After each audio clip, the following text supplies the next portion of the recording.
Naquele tempo, disse Jesus aos seus discípulos: Não temas, pequenino rebanho, porque ao vosso Pai aprouve dar-vos o seu reino. Vendei o que possuís e dai-o em esmolas. Tratai de arranjar para vós bolsas que não envelhecem e um tesouro inexaurível no céu, onde os ladrões não chegam e a traça o não rói. Porque onde está o vosso tesouro, aí está o vosso coração. Per evangelita dicta, deleantur nostra, delita.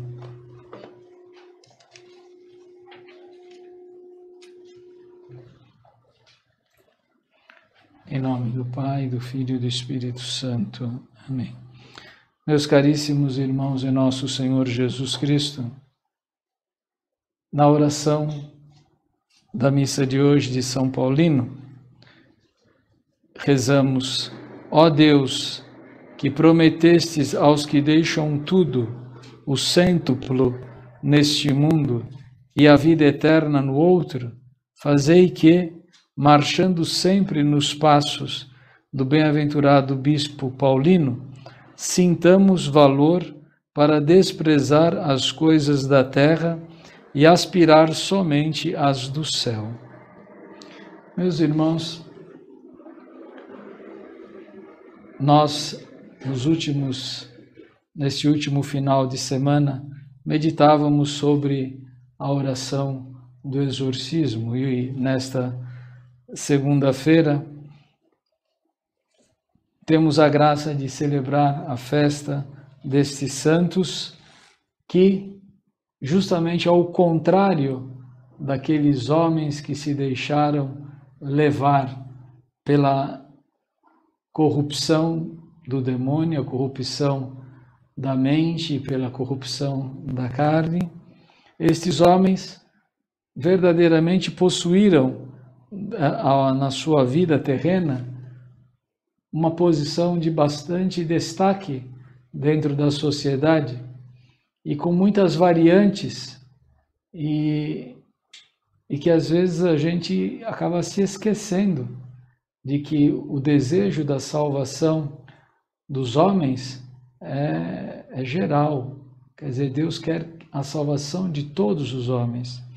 E isso não implica uma determinada classe social, não determina se é homem ou mulher, rico ou pobre, ou uma ideia também um pouco assim errada, uma ideia errada, né?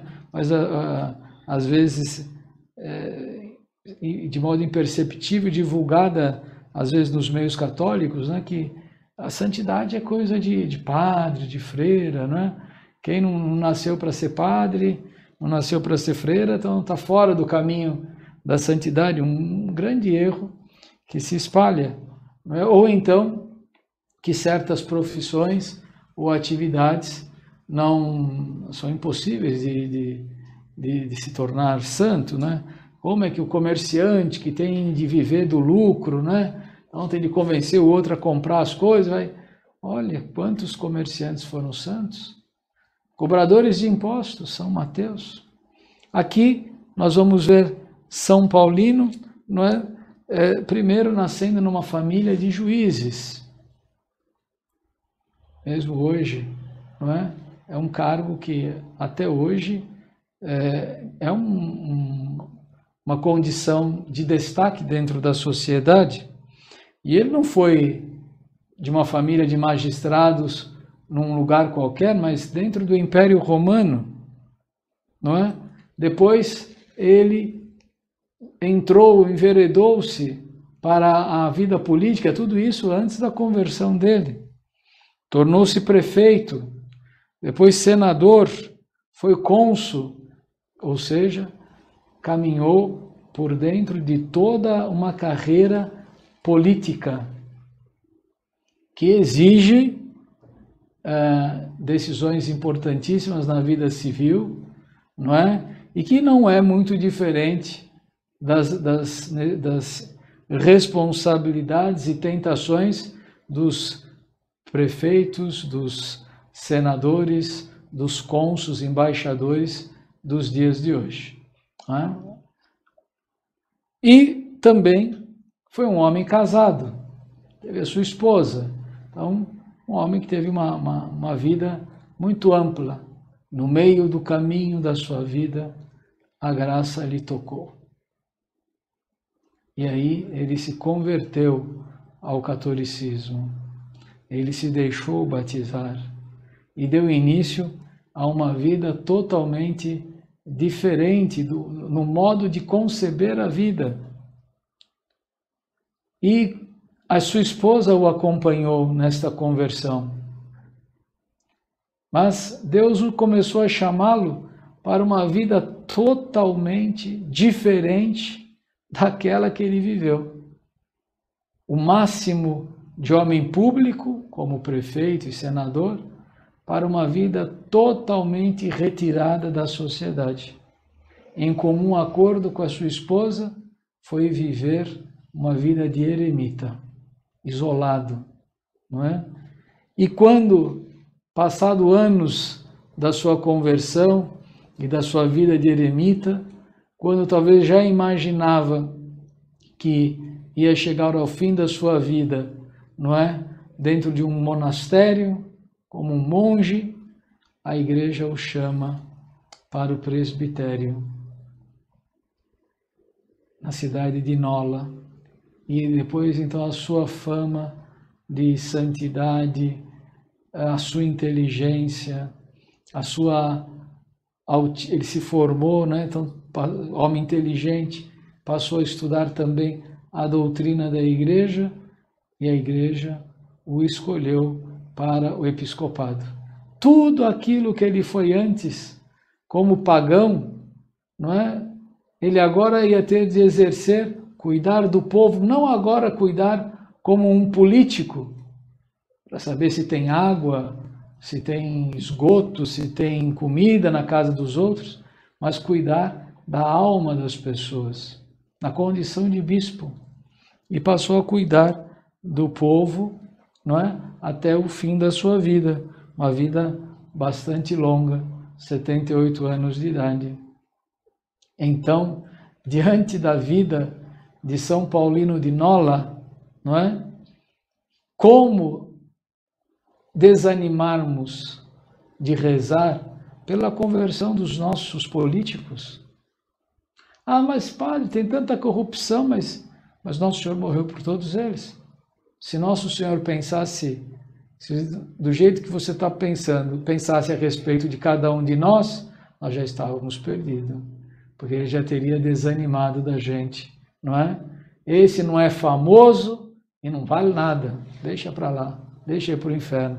Mas se Nosso Senhor não desistiu, não é? Desses Zé Ninguéms que somos nós, por que iria desistir desses que têm uma vocação para o governo, para a administração dos bens públicos, para serem juízes? Não, esses também precisam de conversão. Mas como vão se converter? Pela força da oração.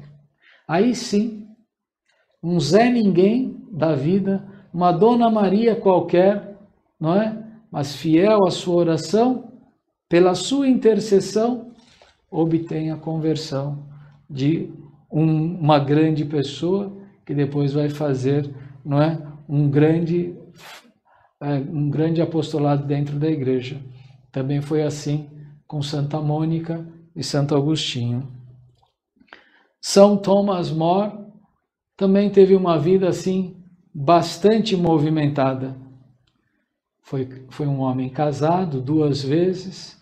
No primeiro casamento teve alguns filhos, mas sua esposa morreu, os filhos ainda eram pequenos. Ele procurou casar-se o mais rápido possível, casou-se de novo, A primeira esposa era bem jovem, próxima da idade dele. A segunda esposa foi já uma pessoa até mais velha do que ele. Ao mesmo tempo, ele possuía o cargo, foi juiz, foi advogado, e por causa da sua grande honestidade, a fama da sua honestidade, foi escolhido para ser primeiro-ministro do rei Henrique VIII. Tornou-se amigo íntimo de Henrique VIII, não é? Consta na história que ele incentivou Henrique VIII e ajudou mesmo Henrique VIII a escrever um livro contra Lutero, a favor da fé católica. Mas, infelizmente, Henrique VIII se deixou levar pela luxúria, não é? Abandonando o seu primeiro matrimônio e querendo justificar-se, não é? Numa segunda união, querendo uma bênção da igreja. O casamento dele foi declarado válido, o primeiro casamento, e por isso impossível de ser declarado nulo. Mas isso o revoltou tanto que ele acabou, não é, perdendo a fé. Mas queria muito ter o apoio de Thomas More e não conseguiu obter, porque ele não quis trair a igreja. E, finalmente, não é, incitado também pelos inimigos da igreja, que já o protestantismo luterano já estava, não é, circulando pela Inglaterra, assim São Thomas More foi preso e condenado à morte. São João Fisher era já um sacerdote, pois bispo, e fazia parte desse colégio episcopal inglês, não é? Que estava muito atrelado ao Estado, né? Muito unido ao Estado. E quando o rei Henrique VIII declarou o seu desligamento com o Papa, muitos deles, por medo de serem mortos ou perseguidos, por medo de talvez perder as suas regalias, acabaram por aderir ao erro do rei Henrique VIII e acabaram reconhecendo Henrique VIII como a suprema autoridade da Igreja na Inglaterra. E assim nasceu o anglicanismo, não é? A religião do protestantismo inglês. Antes já tinha surgido o calvinismo, não é? Com Calvino, no norte da França e a região da Holanda, de Genebra, Suíça, e antes dos dois ainda, né, Lutero, né, também desligando-se da igreja, sendo ele sacerdote. Então, nós temos aí leigos que se tornaram sacerdotes, leigos que se tornaram sacerdotes e bispos, que, mantendo-se fiel à igreja, deram a sua vida pela igreja. Sacerdotes, leigos e leigos com autoridade de rei, que abandonaram a igreja e arrastaram consigo uma multidão imensa. Vamos pedir a nosso Senhor que nós tenhamos esse grande cuidado de buscar com humildade o caminho da santificação. O mais sem vergonha, o mais corrupto dos políticos ou de qualquer pessoa pode sim se converter e se tornar santo. E mesmo alguém ocupando um cargo, não é, na alta hierarquia ou não é, no cargo mais alto do poder, pode perder a humildade e pode jogar fora a própria fé e levar consigo uma multidão. Que Nossa Senhora nos ajude a guardar como tesouro inestimável a nossa fé. Em nome do Pai, do Filho e do Espírito Santo. Amém. Ave Maria, cheia de graça, o Senhor é convosco. Bendita sois vós entre as mulheres, e bendito é o fruto do vosso ventre, Jesus. Santa Maria, Mãe de Deus, rogai por nós, pecadores, agora e na hora da nossa morte. Amém. In nome del Padre, del Figliolo e dello Spirito Santo, e così sia. Sia lodato Gesù e Maria, e buonanotte a tutti.